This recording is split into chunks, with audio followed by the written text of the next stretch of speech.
em razão das lacunas, dos vazios que a gente ainda vê na RAPS. E daí essa necessidade, a importância de que a rede seja fortalecida, seja divulgada, porque assim, a população tem que ter clareza de que existe um serviço público que funciona e ele precisa funcionar. Né? E aí volto àquela fala de que o Estado de Minas Gerais tem um planejamento, mas esse planejamento precisa sair do papel. Né? Para oferecer, então, né, a estratégia de redução de danos com cuidado contínuo integrado à comunidade. Isolar essas pessoas não tem nenhuma evidência, né, acho que o Pedro já falou isso muito bem, não tem nenhuma evidência de que você tem efetividade nesse caminho. Né? Então, como que a gente continua destinando recursos públicos, um volume cada vez maior, para uma política pública que não é eficiente? Né? Além de ser violadora de direitos humanos, ela não cumpre aquilo, o que ela promete. Né? Então, e ainda que, né, quer dizer, o Pedro trouxe a denúncia grave, está sendo financiado com recursos da saúde, ainda que não seja, gente, ainda que o recurso seja oriundo, né, como aqui no governo federal é do Ministério do Desenvolvimento Social, mas o orçamento público é um só. O bolo de recursos que nós temos que dividir ali para as várias políticas públicas é só um. Né? Então, ainda que não seja a rubrica que está carimbada para ser destinada para a saúde, tem que se questionar o aumento do financiamento de uma política pública que não é efetiva e que viola direitos. Né?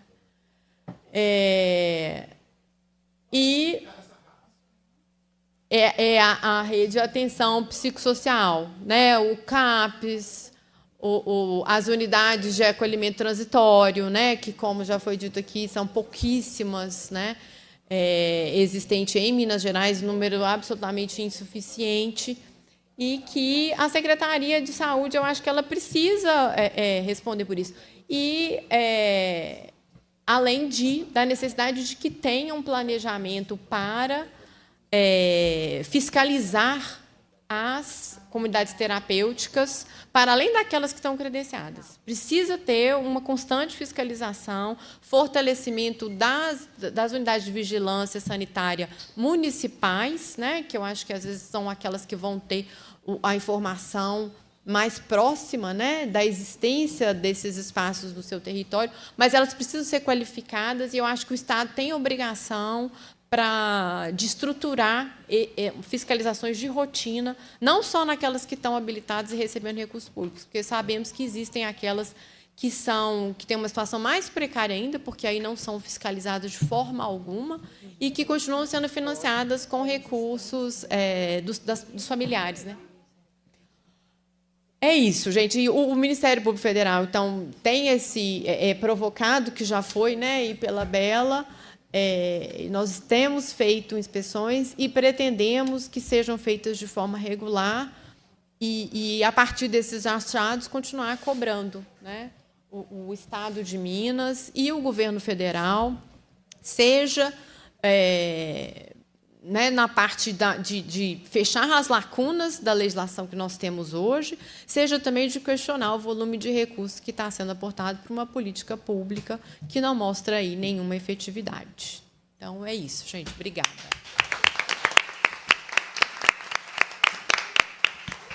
Muito obrigada, doutora Ludmila. E conte conosco, né? Conosco eu falo Comissão de Direitos Humanos, mas também sociedade civil, que está aqui presente, que provocou o Ministério Público Federal para apoiar nessas ações de inspeção, porque a gente sabe que, para além da inspeção, quando se identifica uma violação de direitos humanos, a gente tem que fazer o resgate dessas pessoas, né? E isso exige uma força-tarefa. Então, estamos juntas e muito obrigada pela sua atuação nessa temática. Vamos agora, gente, escutar a Kelly Patrícia Lima Lino, que é gerente da Rede Saúde Mental da Secretaria Municipal de Saúde. Boa noite, pessoal. Municipal de Belo Horizonte. Perfeito. Perfeito. Boa noite, pessoal. Boa noite. É com muita alegria que aceitei o convite da Comissão de Direitos Humanos, na pessoa da deputada Bela Gonçalves, do Fórum Mineiro de Saúde Mental, da Frente Mineira sobre Drogas e Direitos Humanos e da Suzan pelo convite em contribuir com esse importantíssimo debate. A Rede de Saúde Mental de Belo Horizonte defende hoje e sempre: cuidar não é punir, cuidar não é isolar, cuidar é reconhecer a humanidade do outro. Por isso, nos somamos à campanha nacional contra as comunidades terapêuticas, comemorada no último dia 10 de outubro deste ano.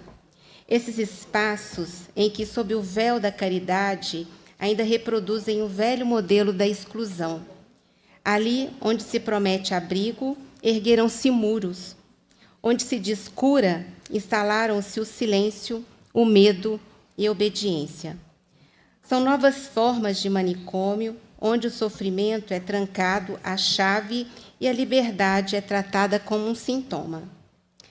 A ciência, os relatórios e, mais do que isso, as vozes dos que ali estiveram, nos dizem: as comunidades terapêuticas não são serviços de saúde, são espaços onde o direito é suspenso, onde a dor é punida, onde se impôs a abstinência como penitência, apagando histórias, identidades, escolhas e sonhos.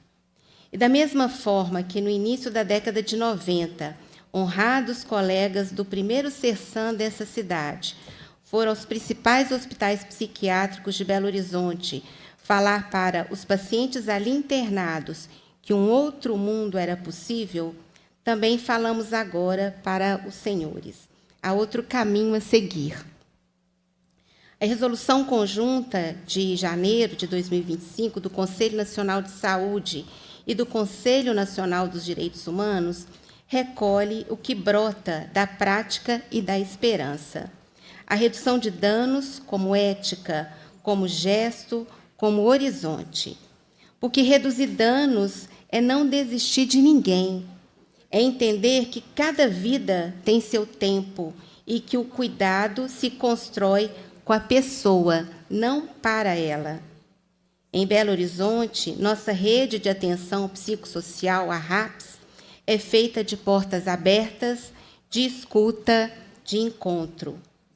Centros de saúde, CERSANs, CERSANs-ADs, CERSAMES, consultórios na rua, unidades de acolhimento, centros de convivência, oficinas do arte da saúde. Cada serviço é uma trincheira de afeto, um território onde a liberdade volta a respirar. Nós acreditamos que a vida cabe em movimento, que a rua pode ser lugar de cuidado, que o vínculo, ao invés da clausura, é o que realmente cura. E que só há sentido em uma política pública quando ela se tece com o fio da dignidade. As pessoas que acolhemos são aquelas em sofrimento pelo uso de álcool e outras drogas, mas também pelo abandono, pela violência, pela fome, pela falta de casa e de escuta. São pessoas que a cidade tantas vezes tenta não ver, mas que escolhemos enxergar, nomear e acompanhar. Nos orienta uma simples, mas potente verdade: o cuidado em liberdade é o único cuidado possível. Porque, embora existam internações involuntárias, não há tratamento involuntário. Porque o que adoece não é o uso, é o isolamento. O que destrói não é a substância, é a ausência de vínculos. E o que salva sempre, sempre é o encontro. Por isso estamos aqui, para reafirmar que não há saúde sem liberdade, não há liberdade sem direitos e não há direitos sem luta. Eu queria terminar com um vídeo que é uma produção de usuários dessa cidade, dessa rede, numa oficina que eles fizeram espontaneamente e que nos enche de orgulho.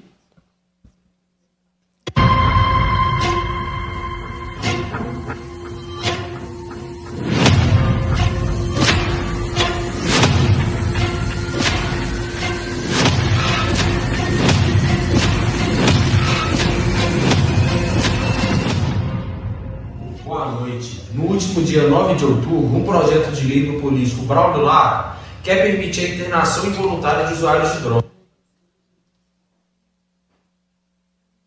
A proposta causou reações de profissionais de saúde mental e de usuários que foram às ruas contra a medida. Eles pedem respeito, escuta e cuidado, e não a exclusão de quem mais precisa de apoio. A gente está dizendo que esse projeto ele não leva em consideração as pessoas que estão aqui na território. Elas vivem. Quer falar alguma coisa sobre essa obra? Cara, não queremos mais ser preso, né? Já sentimos presos. Na rua a gente já se sente preso pela opressão das autoridades. O número de abrigos hoje em Belo Horizonte não comporta o número de moradores de rua. Enquanto eles poderiam estar sendo abrigados numa casa de repouso, num abrigo, tem que ficar na rua. Estão propícios ao uso. Infelizmente, a depressão, os problemas da rua, os problemas de familiares que acumulam, são obrigados ao quê? A se refugiar nas drogas. Em vez de eles tratarem isso como uma doença, um problema de doença pública, não. Eles tratam isso aí como se fosse marginais. A gente não está na rua porque quer, a gente está na rua porque teve algum problema. Existem outras ferramentas, acredito que a prefeitura pode usar, inclusive já tem uma ferramenta muito forte para isso, que é o Sersan. Eu poderia estar investindo mais no Sersan para poder ajudar essa população de rua, no qual eu também faço parte. Estou limpo há 21 dias, não quer dizer que eu não posso não recair para esses de Sersan, para redução de danos. Eu posso recair, mas amanhã eu posso levantar de novo. Então é isso. Um abraço, Joaquim Viana, Acho que Recuperação. Eu, João Vitor, tenho 27 anos. Vamos falar um pouco sobre a internação involuntária. Minha primeira internação foi com 20 anos, numa clínica evangélica que não podia fumar cigarro, que não dava remédio certo e na hora, que trabalhava para colher, para comer. E com 27 anos, eu estou no Cesam, tem 13, no de menor tem 10, 9 anos. E o Cesam até hoje foi o que me ajudou mais. Porque as internações, com 24 eu tive internação em São Paulo, que eu tive que matar um boi para passar na prova, com arma de matar boi.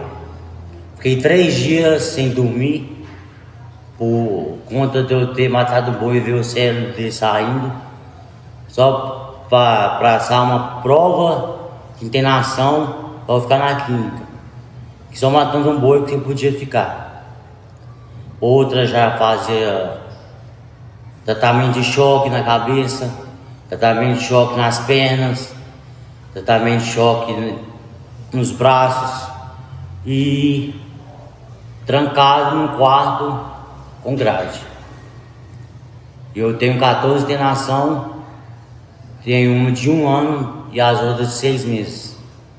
Passava 6 meses, saía, ficava um dia bem em casa, voltava a usar droga, porque não tinha cigarro. Nas clínicas, a gente passava ansiedade, a gente, os GAPs, grupo de apoio ao paciente, mas não tinha de apoio, não tinha nada. Eles só trabalhavam para ganhar dinheiro em cima da gente, fazendo torturas. E clínica voluntária não tem jeito para tratar sobre drogas.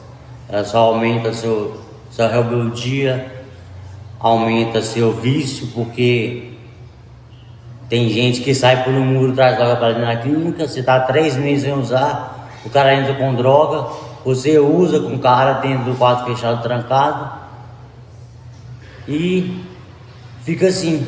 Aí passa mais 3 meses, chega outro cara, passa 2 meses, chega outro cara com droga, você vai usando picadamente, que a sua mente não fica boa, junto com os remédios que eles dão, que os remédios não são psiquiatramente medicados com psiquiatras verdadeiros, que tem CRMs verdadeiros, que não tem CRM verdadeiros, passa um remédio avulso, um remédio que é para dormir, passa de manhã, que é para ansiedade, passa para não ansiedade, que é para acelerar você para fazer trabalho, escravo, que eles chamam de laboterapia. Labo vem do grego e terapia da cabeça. Mas é rastrear grama, cortar grama, limpar botas de boi, limpar pasto, limpar porco, limpar carne.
Obrigada, pessoal.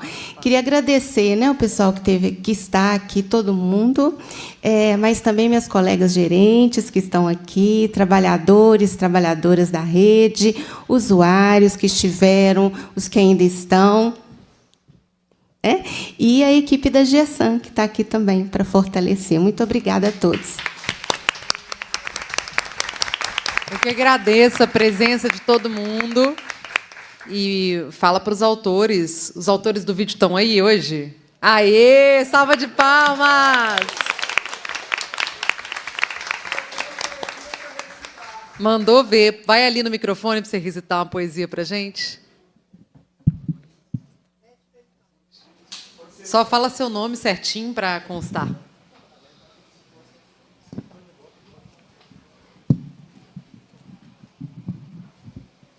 Bom, eu quero começar de uma forma diferente, um recadinho primeiro para o nosso governador.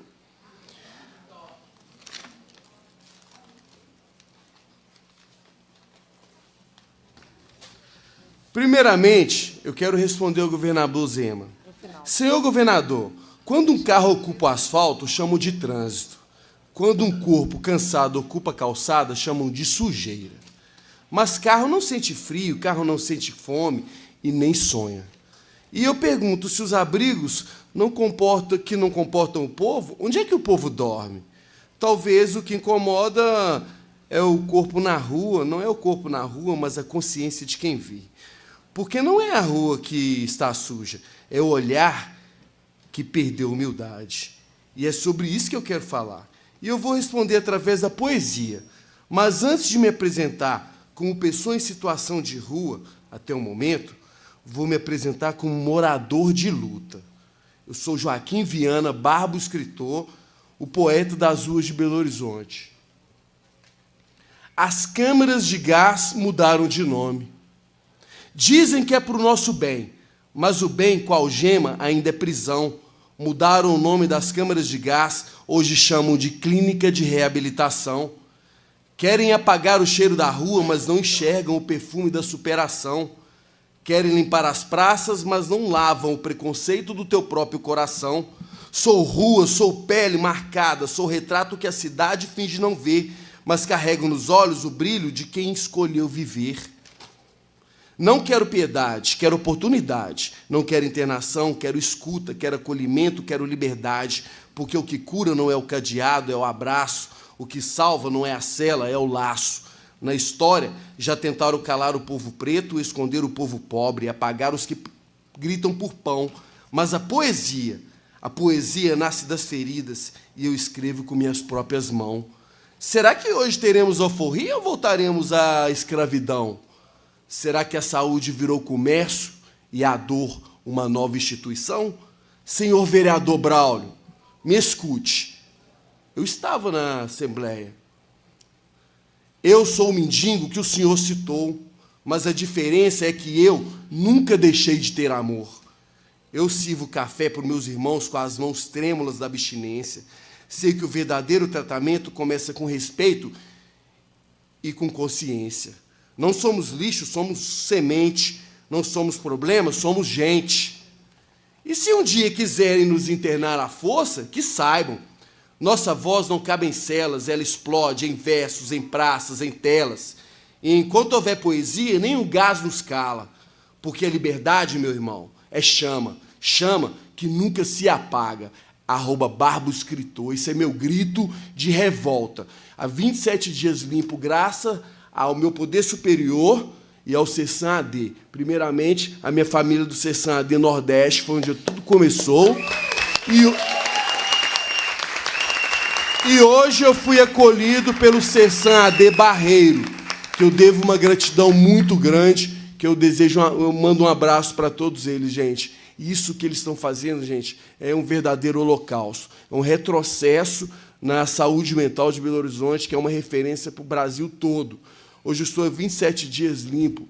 Não quer dizer que eu não possa tropeçar. Posso tropeçar, mas o Sersan vai estar lá de portas abertas e todo mundo com muito carinho para me receber, como sempre foi. Obrigado, gente. Muito obrigado.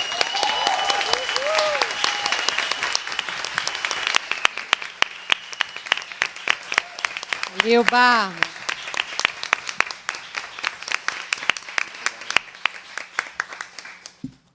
Parabéns, viu, pelo vídeo, pela poesia, pelas palavras e pela luta.